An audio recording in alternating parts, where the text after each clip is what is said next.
Hey, what's going on? Jake here with Uncommon EDC, and today we're checking out a Great Eastern Cutlery knife, specifically the 56, which is the dogleg jack pattern. And this is going to be the first long-form dedicated video to a GEC on my channel. I've showed them in a couple open tags, a couple shorts, but nothing dedicated specifically to one GEC. So that's exciting. This one also happens to be the first GEC that I ever picked up about 2.5 months ago, maybe a little bit less than that, but around there. And since then, I've picked up quite a few, really fell down the rabbit hole and haven't been able to climb out. And so I will be kind of dedicating the next few videos to Great Eastern Cutlery, different models that I have. And that's really outside of my normal content strategy. I usually try and diversify. I don't do the same subject 2 days in a row, 2 videos in a row, but kind of scratching my own itch here. So I'll talk, I guess, a little bit about that, as well as the Great Eastern Cutlery as a brand, my thoughts on it, where they sit in my collection, pricing, availability, demand, all that stuff that kind of goes with GEC, more at the end of the video, because I know I tend to ramble on those kind of things. And so for now, the next 5 or 6 minutes, I'll probably talk about the knife itself, and then we'll get into all of that a little bit in the latter half of the video. So that way you only care about the knife, you can tune out then. And so getting started, first thing you need to know about Great Eastern Cutlery: American made in Titusville, Pennsylvania. Next thing you might want to know, and may surprise you if you've ordered one and never seen it, is that they come in a tube rather than a box. And so really like that about them. I'll display the tubes, they're collectible in their own right. And so nothing special or fancy about the packaging. In fact, it's just cardboard with a label on it.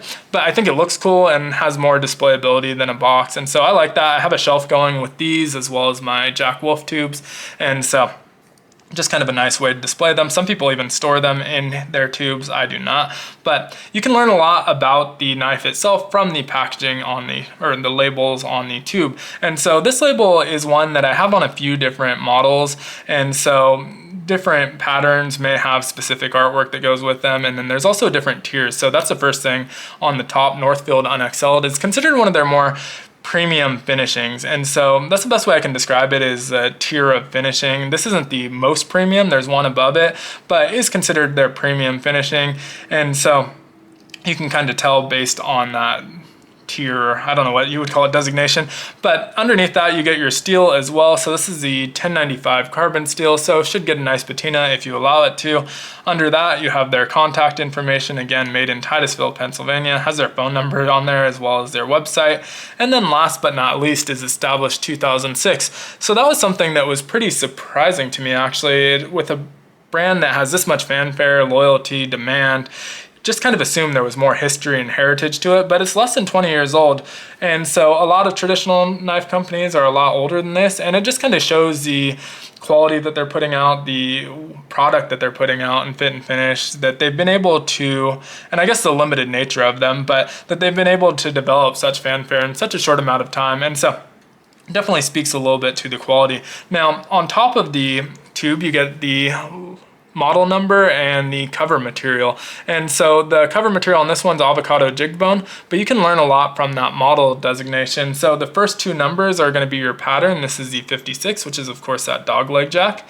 After that, you get the blade shape of the main blade. And so this one is a spear point, so 2 indicates spear point. Every blade shape has its own designation. Then number of blades, this one only has 1, so you have a 1 in the 4th position. Lastly is the year, 23, so this is a recent model released in May of 2023. And then some will have some additional letters at the end. This one has the EO, which stands for easy opening. And so you can learn a lot from the packaging.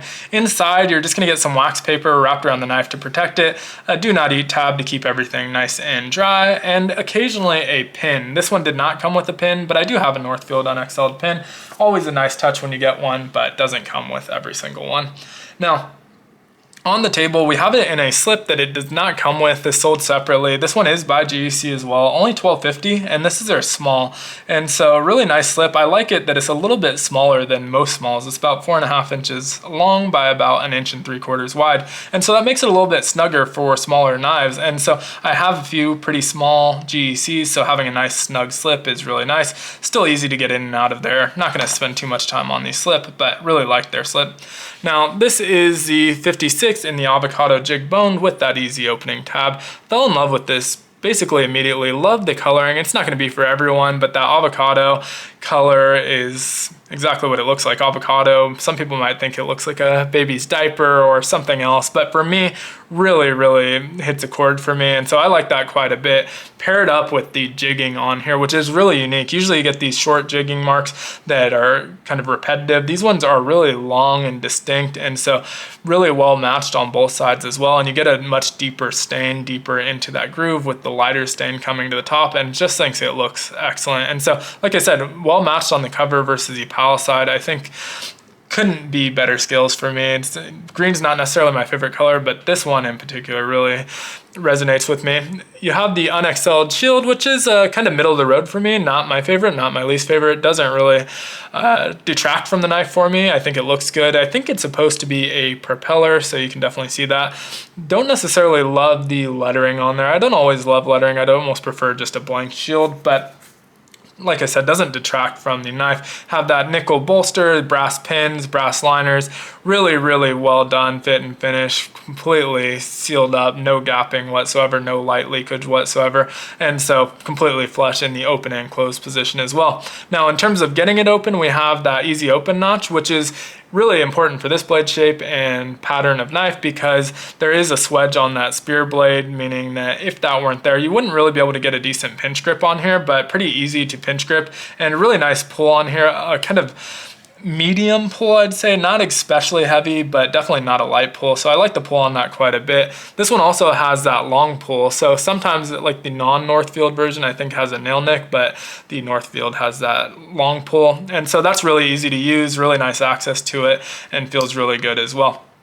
No half stop on it, so just going to be snapping into that fully open position, but nice and snappy. And it does kind of, I guess I would describe it almost as a lazy half stop. If you put enough pressure on here, it'll break out of that open position, but doesn't fully close either. It's not an official half stop, but I have no concerns that it's going to close up on my hand. And then you can see once you get to a certain point, snaps back into that closed position really nicely. And so love the shape of this, both in the open and closed position. I think it's an excellent shape. Also really ergonomic and a pretty small knife overall, 6 inches, but able to get a full 4-finger grip. I'm choked all the way up to that kick, but full 4-finger grip on that, which is really nice. And so you have 3.5 inches on the handle, 2.5 inches on the blade, about 2.25 inch or so of cutting edge. And so it does have that spear blade in the carbon steel, which is really nice. You can see this one does have an etch, also not really doing anything for me. Not really an etch person, but it doesn't bother me that much. Sometimes I'll see some that I really like. This one's not adding anything to the equation, but also doesn't really bother me.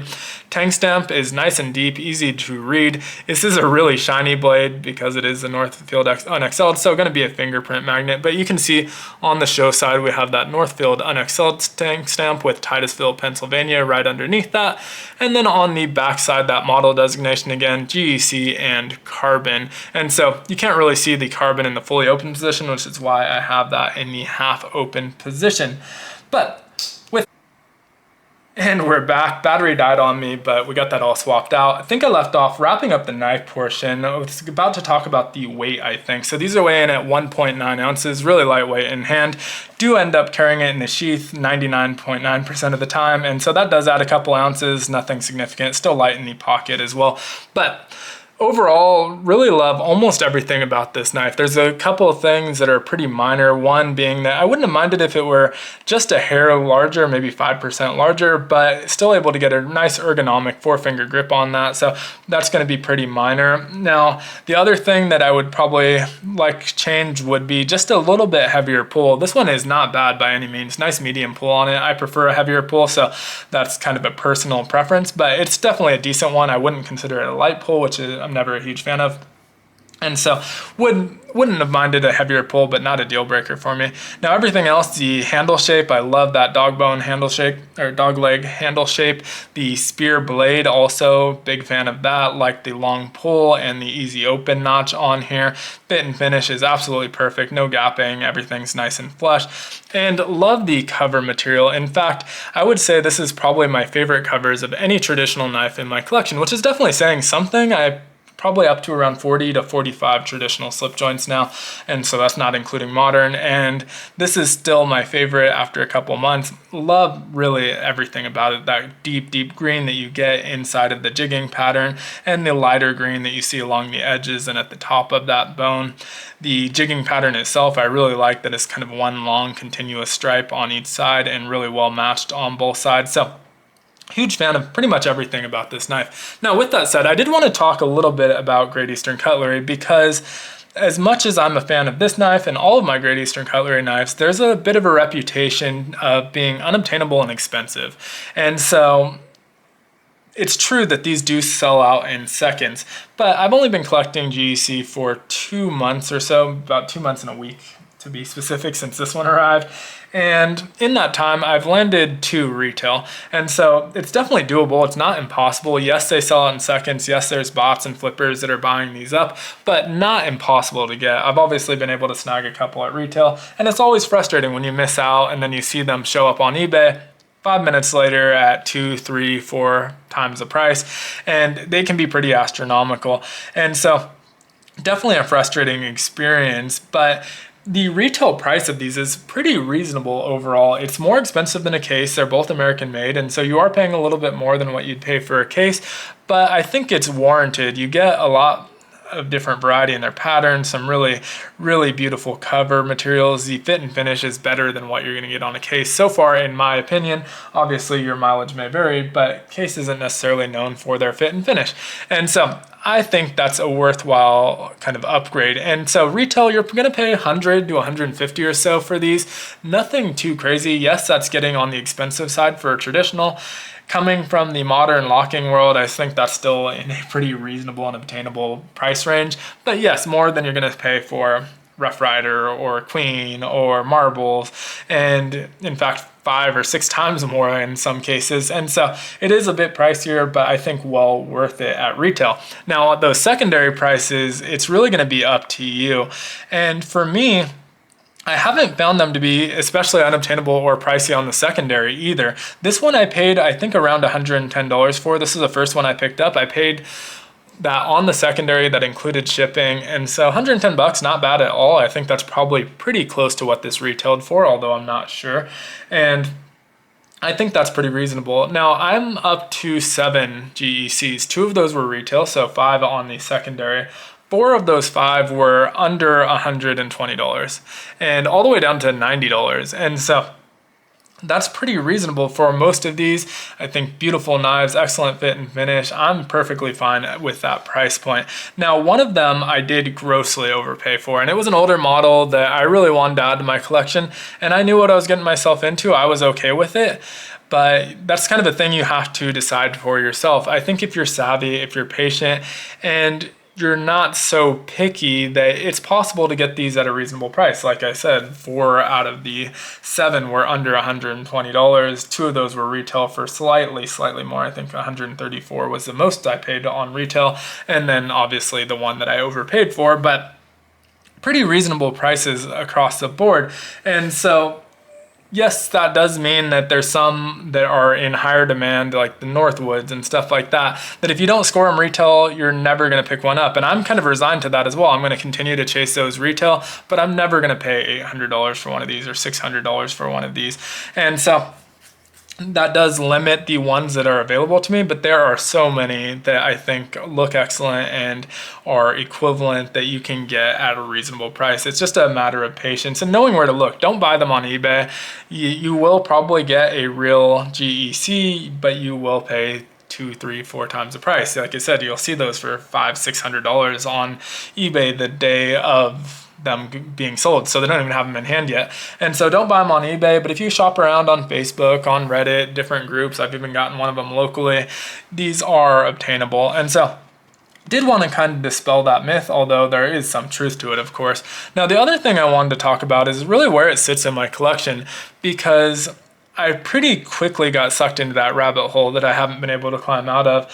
As soon as this touched my hand, basically, I loved it in the pictures. As soon as I grabbed it, I knew that I was gonna pick up a lot more. And so for me right now, this is the premium brand of slip joints. I don't think there's anything controversial about that. I'm sure a lot of people will agree with me. And so this is really the top of where I think my traditional collection is going to go. Who knows, maybe there's another brand that pops up that kind of takes its place. But for now, I don't really have plans to jump into the custom slip joint market. And being custom doesn't necessarily mean that it's going to be better. It's probably going to be more expensive, but you don't necessarily get a better fit and finish from a custom knife, just a more limited knife. And so don't think I'm going to jump into that. As far as brands that I already have experience with that come close to this, the Solingen and Boker are definitely right up there. I love the ones that I have. The reason GEC is so far ahead of them for me is twofold. One being that they don't really seem to have the variation in patterns or cover materials that GEC has. It seems like the pretty limited selection in terms of both, and that might be because I'm in the United States. Maybe overseas there's more and we're just not getting that many imports, but it doesn't seem like they have that much variety in terms of just different patterns, different cover materials. And so for me, GEC definitely wins out there. There's a similar level of fit and finish to them for me. But second thing is, even at retail, the Bokers are significantly more expensive here in the US. And so for the price, I think GEC still comes out slightly ahead, and in terms of just the quality and fit and finish of them, but is significantly cheaper if you're able to score one retail. And so for that, for me, GEC is still ahead of Boker, even the Solingen ones. And then the other one that might be a little bit surprising, I don't think all that controversial either, is maybe Rosecraft blades. And they're doing some excellent things when it comes to fit and finish. Now, they're not USA made, they're made in China. And so, yes, they're a lot cheaper, but some people, the USA made thing is a deciding factor. And for me, it definitely goes USA made, Solingen made, then China-made knives. I'm not 100% opposed to it. In fact, I really like the ability to collect a lot of these patterns and cover materials at a low price from these China-made knives like Rough Rider, Rosecraft, Queen, Marbles, all of these companies that are making them at a super low price. I'm not opposed to that, but all things being equal, I do prefer USA made. And so the Rosecraft fit and finish is excellent. The other really limiting factor for them, though, is same thing with Boker, even more extreme. There's a very limited number of patterns out so far. They're a pretty new company, so I'm sure that will change over time. But of the patterns available, most of them are only available with one cover option. And so they do their stain on their bone absolutely excellent. I think those look pretty on par with this. I still prefer this one, just the combination of the jigging and the colors, but their stain on all of the different bone handled knives that I have from them is superb. But the limiting factor is that there's only a couple models. I can complete my Rosecraft collection pretty quickly if I were to pursue that. And then of those different patterns, very few different handle material variations. And so for me, still, even if it were both USA made, similar price point, GEC is still going to come out ahead on that front.